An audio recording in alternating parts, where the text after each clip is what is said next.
বন্ধুরা, এত বড় স্টার সিনেপ্লেক্স যেখানে মিনিমাম 30 থেকে 35টা থেকে 40টা শোজ মেগাস্টার শাকিব খানের দখলে থাকা উচিত বা থাকতে পারে, সেখানে দেশের সব থেকে বড় স্টার সিনেপ্লেক্স যেখানে একটা করে শো খুলে সেটা হাউসফুল হয়ে যাচ্ছে এবং সেটা চলছে, তারপরে পরবর্তীতে আর কোনো শোজ আসছে না।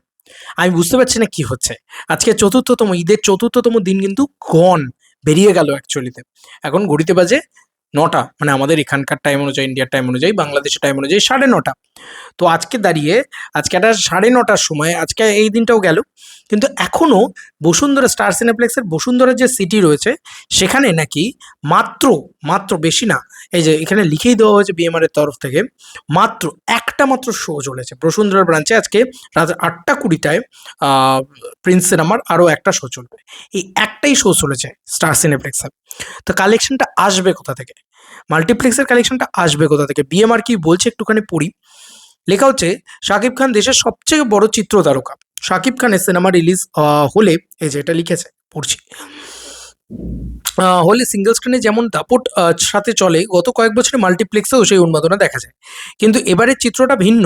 দেশের সবচেয়ে বড় মাল্টিপ্লেক্স চেন শো পায়নি দেশের সবচেয়ে বড় চিত্র তারকার সিনেমা প্রিন্স।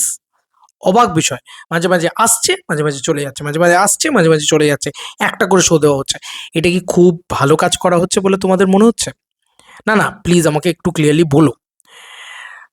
পড়ি, হ্যাঁ, তারপরে প্রিন্স প্রেক্ষাগৃহে মুক্তি পেয়েছে গত শনিবার। এটা অনুমেয় যে এই সিনেমার মাল্টিপ্লেক্সে বড়সড় ওপেনিং নেওয়ার দৌড়ে থাকবে, অথচ সেই সিনেমাই ডিসিপি ফরম্যাট জটিলতার কারণে শো পেল না স্টার সিনেপ্লেক্সে।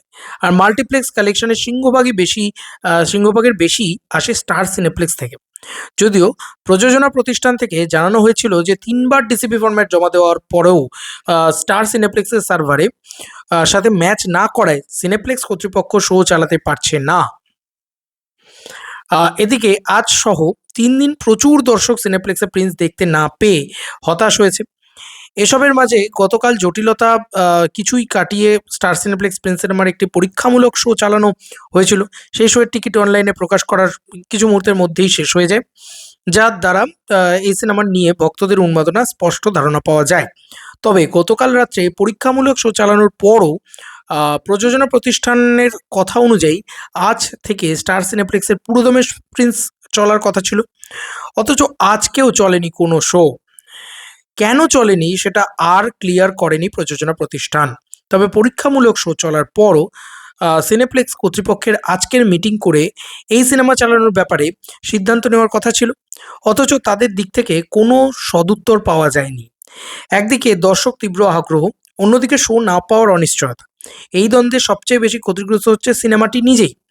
কারণ মুক্তির শুরুর এই গুরুত্বপূর্ণ সময়টাই একটা ছবির একটি ছবির বক্স অফিস গতি নির্ধারণ করে দেয়। তাই ভক্তদের উন্মাদনা এবং চাহিদা থাকতে থাকতেই দ্রুততর সময়ে সিনেমাটিকে স্টার সিনেপ্লেক্সে শো দেওয়া উচিত। সেই সাথে আমাদের ইন্ডাস্ট্রির প্রোডাকশন হাউসগুলোর আরও প্রফেশনাল হওয়া উচিত বলে মনে করি। তো এটা লেখা হয়েছে। তো কি বক্তব্য দেখো, ঘটনা দেখো। আজকেও চললো স্টার সিনেপ্লেক্সে কাইন্ড অফ একটা পরীক্ষামূলক শোই হিসাব মতন। কারণ সেটা কিন্তু একটা আউট অ্যান্ড আউট শো নয়। ভালো করে লক্ষ্য করে দেখো যে সেটা মানে 30টা 40টা শো কি চলেছে? চলেনি। তা যদি 30টা 40টা শো নাই চলে, তাহলে আর আমার লাভ কি আছে ভাই? তা আসল কালেকশনটা তো আসছে না ভাই মাল্টিপ্লেক্স থেকে। তো এটা কিন্তু একটা চক্রান্ত চলছে বন্ধু, বড় রকম চক্রান্ত চলছে শাকিব খানের এগেনস্টে। দেখেও খারাপ লাগছে, কিছু বলারও নেই। কেন কিছু বলার নেই? কারণ কি বলবে তুমি? এবার এই যে তুমি বলতে চাইছো সিন্ডিকেট, এই যে বলতে চাইছো স্টার সিনেপ্লেক্সের সার্ভার ইত্যাদি সবকিছু, একটাই উত্তর এটার। নেক্সট ইয়ার শাকিব খান হয়তো সেই উত্তরটা দিতে চলেছেন। সেটা হচ্ছে একটা রিয়েল এনার্জির সাথে ছবি, রোজারিতে, কুরবানি ঈদে একটা চরকি আলফাই এর সাথে ছবি। দেখবে বক্স অফিস কাকে বলে, দেখবে সবকিছু ঠিক থাকবে। কারণ দুটো প্রোডাকশন আর হিউজলি প্রফেশনাল প্রোডাকশন হাউস। আমার মনে হয় শাকিব খানের শুধু ডিরেক্টর, পরিচালক সবকিছু দেখলেই হবে না, একটা ভালো প্রোডাকশন দেখতে হবে যারা অ্যাকচুয়ালিতে বাংলাদেশে ভালো প্রফেশনালিজম মেনটেন করে। আর ইতিমধ্যে দাঁড়িয়ে দুটোই মাত্র প্রোডাকশন হাউস আছে যারা বাংলাদেশে প্রফেশনালিজম মেনটেন করে। এর বাইরে কোনো প্রোডাকশনই প্রফেশনাল প্রোডাকশন হিসাবে আমি তো মনে করি না, কারণ দেখতে পাই না তাদের প্রফেশনালিজম। তো এই ছিল এখনকার মতো ভিডিও। তোমাদের কার কি মতামত এন্টার ভিডিওটাকে নিয়ে জানিও কমেন্ট সেকশনে। চলো বন্ধুরা, নতুন কোনো ভিডিওতে দেখা হবে। বাই। বক্স অফিস তো হ্যাম্পার করে দিল প্রিন্সকে, এটা তো সত্যি কথা। মাল্টিপ্লেক্স বক্স অফিসটাকে তো ক্ষতিগ্রস্ত করে দিল।